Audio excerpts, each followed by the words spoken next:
ऐं सिंधवासियुनि खे 6 डिसंबर ते सिंध जो सकाफ़ती ॾियारो मल्हाइण ते समूरनि सिंधवासियुनि खे मुबारकबाद ॾियां थो।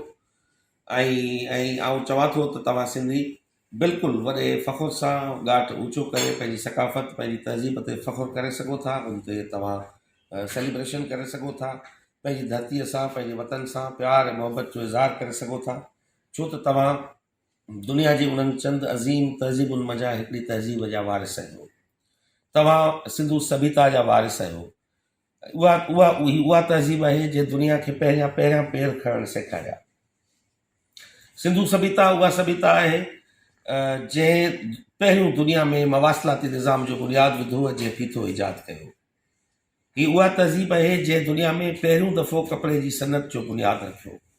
ही उहा दुनिया जी अज़ीम तहज़ीब आहे जे दुनिया जी पहिरीं ऐं अवाइली ॿोली ऐं उनजो जोमेट्रिक स्क्रिप्ट जेको आहे उहो तयारु कयो। ऐं ही उहा तहज़ीब आहे जे सुमेरियन खे उनजो स्क्रिप्ट जेको आहे उहो तयारु करण में मदद कई। ऐं ही उहा तहज़ीब आहे जे हमेशह अदम तशद्दुद, अहिंसा, मोहबत, रवादारी ऐं भाईचारे जी ॻाल्हि कई आहे। ही उहा तहज़ीब आहे जंहिं वटि को हथियार कोन हो, जेके सदाई अमुन पसंद मुआशरे जा माण्हू हुआ। ही उहा तहज़ीब आहे जंहिं कॾहिं बि कंहिं ॿिए धरतीअ ते हमिलो न कयो ऐं कंहिं ते हला न कई। कॾहिं बि सिंधू जेका आहे सिंधू तहज़ीब खे इहो फ़ख़ुरु आहे त सदाई धारियुनि जी अलगार खे मोह ॾींदी रही, पर कॾहिं बि हुननि ॿी धरती धूड़ करण जो ख़्वाबु पंहिंजी अखियुनि में न समायो।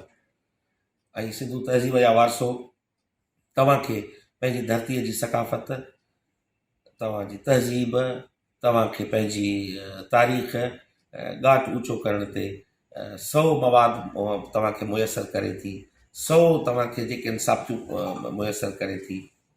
टोपी पायो, अजरक पायो, मोहबत जो इज़हार कयो, प्यार जो इज़हार कयो पंहिंजी धरतीअ सां, पंहिंजे वतन सां, पंहिंजे माण्हुनि सां, वतन जे वणनि सां, वतन जी मिटीअ सां, सिंधूअ जे पाणीअ सां। अजरक पायो, टोपी पायो, पर मास्क ज़रूरु पाइजो, छो त वबा सकाफ़तूं, तारीख़ ऐं तहज़ीब न ॾिसंदी आहे न सुञाणंदी आहे।